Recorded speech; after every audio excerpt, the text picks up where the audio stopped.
Good morning class 8। आज हम देखेंगे सिलाई कला। बच्चों, वस्त्र हमारे जीवन का अनिवार्य अंग है। वस्त्र हम तन ढकने के लिए इस्तेमाल करते हैं, मौसम से बचने के लिए इस्तेमाल करते हैं। हमारी सुंदरता को वस्त्र बढ़ा देता है।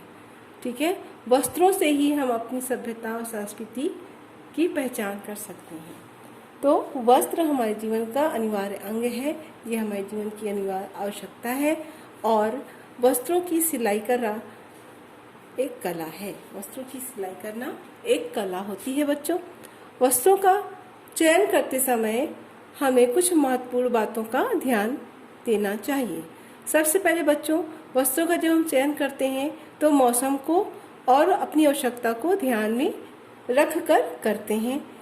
मौसम के आधार पर और आवश्यकता के आधार पर हम वस्त्रों को 3 भागों में बांट सकते हैं: सूती वस्त्र, रेशमी वस्त्र और ऊनी वस्त्र।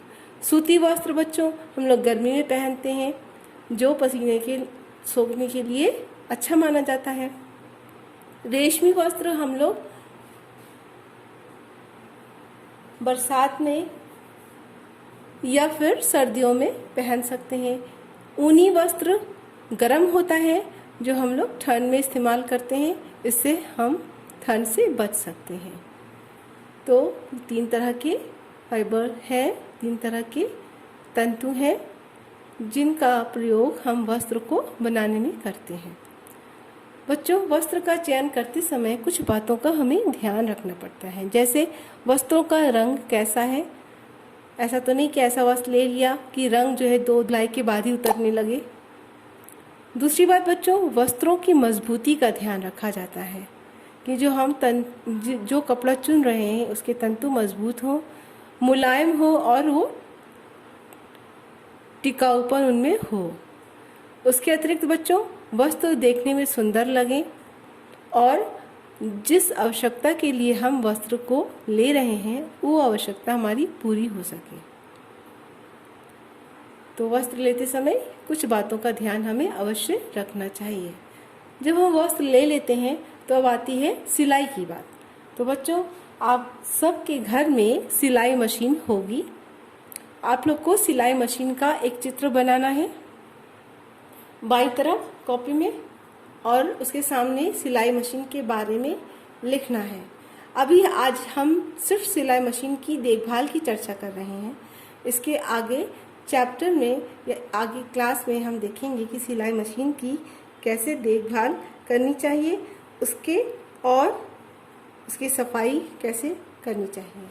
तो सिलाई मशीन एक आवश्यक उपकरण होता है बच्चों, और इसकी देखभाल के लिए हमेशा हमको सिलाई मशीन को ढक कर रखना चाहिए। जब काम हो जाए तो उसको अच्छे से पोंछ के ढक के रखना चाहिए, ताकि धूल मिट्टी से हमारी मशीन बच सके, उसके पुर्जों में धूल इत्यादि न इकट्ठा हो। दूसरा, पुर्जों की सफाई हमें निरंतर करते रहना चाहिए, और प्रति सप्ताह हमें मशीन में तेल डालते रहना चाहिए। और तेल डालते समय निडल को ऊपर कर लेना चाहिए, और निडल यानी सुई को ध्यान से हमें लगाना चाहिए। सुई टेढ़ी होगी तो बार बार टूट जाएगी, या अगर धागा कच्चा होगा तो निडल में धागा बार बार टूटेगा। तो हमें धागों का चयन भी सूझबूझ के साथ करना चाहिए, इसकी मजबूती को देखना चाहिए और सिलाई मशीन की देखभाल करते रहना चाहिए। तो बच्चों, आज की क्लास में आपका ये होमवर्क है। पहला क्वेश्चन लिख लीजिए बच्चों कि सिलाई मशीन की देखभाल हमें कैसे करना है, पहला क्वेश्चन। और दूसरा क्वेश्चन, वस्त्रों का चयन करते समय किन किन बातों का ध्यान रखा जाता है। वस्त्रों का चयन करते समय उनके रंग, उनकी मजबूती, उनकी सुंदरता इत्यादि का ध्यान रखा जाता है। और एक सिलाई मशीन का चित्र आप लोग बना लीजिएगा, जो आपकी पुस्तक में दिया होगा बच्चों। ये सिलाई मशीन का चित्र है, इसको अच्छे से देख लीजिए। और एक सिलाई मशीन का चित्र आप लोग अपनी कॉपी में बना लीजिएगा ज़रूर से, ठीक है। और उसके सामने सिलाई मशीन की ये देखभाल हम कैसे करते हैं इसके बारे में लिख लीजिएगा, ठीक है बच्चों।